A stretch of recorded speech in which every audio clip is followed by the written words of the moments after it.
অনেকে অভিযোগ করে, আল্লাহ আমার এটা দেয় নাই, ওইটা দেয় নাই, আমি এটা পাই নাই, ওইটা পাই নাই। ও পায়, আমি পাই না কেন? ওর চাকরি হয়, আমার হয় না কেন? ওর ব্যবসায় লাভ, আমার লস কেন? ওর বউ সুন্দরী, আমার টাকা লাগে না। আছে না নাই? না, অভিযোগ করবেন না। আপনি যে অবস্থানে থেকে অখুশি, আপনি যেই অবস্থানে থেকে আল্লাহর কাছে অভিযোগ করতেছেন, আপনার এই অবস্থানে আসার জন্য অনেকে আল্লাহর কাছে দোয়া করতেছে, ঠিক কিনা? কিন্তু আপনি এই অবস্থানে খুশি না। অনেকে এই অবস্থানে আসতে চায়, তাদের স্বপ্ন যে তারা একদিন আপনার স্থানে আসবে, কিন্তু আপনি আপনার জায়গায় থেকে খুশি না। এজন্য উনজুর ইলা মান হুয়া আসফালা মিনকা, তোমার চেয়ে যে খারাপ অবস্থায় আছে তার দিকে তাকাও, তাহলে তোমার মনের দুঃখ ঘুচিয়ে দিবে কে? আপনার চেয়ে যে খারাপ অবস্থানে আছে তার দিকে দেখেন কি অবস্থা। আপনি এইটা চান, ওইটা চান, কত কিছু লাগবে আপনার। হসপিটালে যে দেখেন ক্যান্সারে আক্রান্ত রোগীদের কি অবস্থা দেখেন। ক্যান্সার যার নেই কোনো অ্যান্সার, বাঁচবে না সে।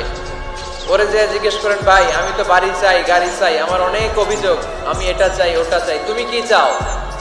ক্যান্সার আক্রান্ত রোগীটা বলবে, আমি কিচ্ছু চাই না, আমি খালি বাঁচতে চাই। ক্যান্সার আক্রান্ত রোগীটা কি চায়? শুধু কি চায়? বাঁচতে চায়। আর আমাদের অনেক কিছু লাগবে। এজন্য বেঁচে যে আছি, এই জন্যই আলহামদুলিল্লাহ। শ্বাস প্রশ্বাস যে নিতে পারতেছি, বেঁচে আছি, অনেক দিয়েছে প্রভু, আর কিছু লাগবে না, আলহামদুলিল্লাহ পড়েন।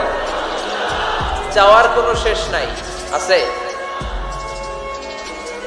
লাউ আন্না লিকুল্লি ইবনি আদম ওয়াদিয়ান মিন যাহাব আহাব্বা আন ইয়াকুনা লাহু ওয়াদিয়ান ওয়া লা ইয়ামলা ফাহু ইল্লা তুরাব। প্রত্যেক বনি আদমকে আল্লাহ তাআলা একটা করে স্বর্ণের পাহাড়ের মালিকও যদি বানিয়ে দেয়। কিসের পাহাড়? সবাই বলেন। দেখছেন শরীয়তপুরে? শরীয়তপুরে নাই স্বর্ণের পাহাড়? কোন দেশে আছে? সৌদি আরব।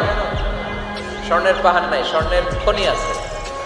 স্বর্ণের পাহাড় এই পৃথিবীতে হবে না, স্বর্ণের পাহাড় পাওয়া যাবে জান্নাতে, ঠিক কিনা? প্রত্যেককে যদি আল্লাহ একটা করে স্বর্ণের পাহাড়ের মালিকও বানিয়ে দেয়, তারা আরো একটা স্বর্ণের পাহাড়ের মালিক হতে চাইবে। আচ্ছা বুঝে শুনে উত্তর দেন তো, আল্লাহ যদি আমাকে একটা স্বর্ণের পাহাড়ের মালিক বানিয়ে দেয়, আমার 14 পুরুষ এই পাহাড়, স্বর্ণের পাহাড় কেটে কেটে ভেঙে ভেঙে বিক্রি করে খেয়েও এই পাহাড়ের অর্ধেকও কি শেষ করতে পারবো? তাহলে আরেকটা লাগবে কেন? স্বভাব, ঠিক কিনা? স্বভাব কে? তো একটা স্বর্ণের পাহাড়ের মালিক যদি আমি হই, আমার 14 পুরুষ খেয়েও শেষ করতে পারবে, তারপরেও আমি আরেকটা কেন চাই? স্বভাব। আল্লাহর হাবিব বললেন এটা স্বভাব। ওয়ালা ইয়ামলা আফাহু ইল্লা তুরাব, কবরের মাটি ছাড়া কোনো কিছুই তার এই জিহ্বাটারে থামাতে পারবে। যার আছে যত বেশি, তার আরো চাই তত বেশি।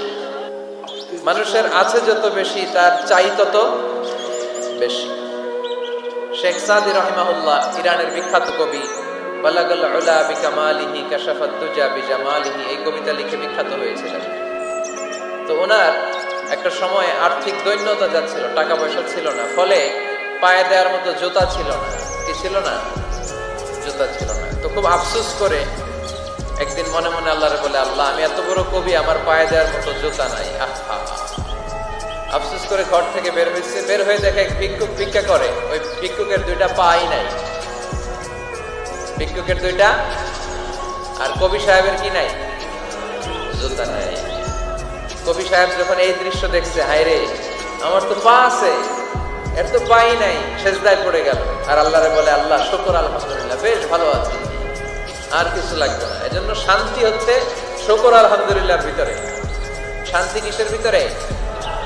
শুকর আলহামদুলিল্লাহর ভিতরে। এজন্য আওয়াজ করে পড়েন আলহামদুলিল্লাহ। আপনার চাহিদার কোনোদিন শেষ হবে না। দেখবেন যার পা নাই, সে পা দেখে আফসোস করে, ইস লোকটা হেঁটে যায়, কি সুন্দর যায়, আমি তো হাঁটতে পারি না, যদি হাঁটতে পারতাম, যদি 2টা পা থাকতো। যার পা আছে, সে সাইকেলওয়ালাদেরকে দেখে আফসোস করে, ইস আমার যদি একটা সাইকেল থাকতো তাহলে তার হাঁটা লাগতো না, সাইকেল দিয়ে বাজারে যেতাম। যার সাইকেল আছে সে আবার হুন্ডাওয়ালাদেরকে দেখে আফসোস করে, ইস একটা হুন্ডা যদি থাকতো তাহলে তো ভো ভো করা যাইতো না। হুন্ডাওয়ালার আফসোস আছে প্রাইভেট কারওয়ালাদের দেখে, তারা আফসোস করে ইস আমার যদি একটা কার থাকতো তাহলে তো কার চালাইতে পারতাম।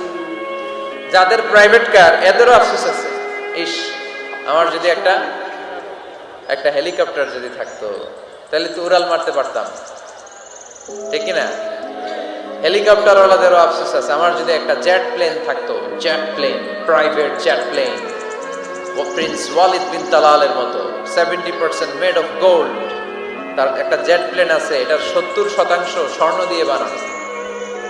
তার মানে চাওয়ার কোনো শেষ আছে নাই। সুখ শান্তি যদি চান অলওয়েজ পড়বেন আলহামদুলিল্লাহ। কে পড়বেন? টাকা যার বেশি টেনশন তার বেশি। সাধারণত টাকা যার বেশি রোগ তার বেশি, টাকা যার বেশি শান্তি তার কম।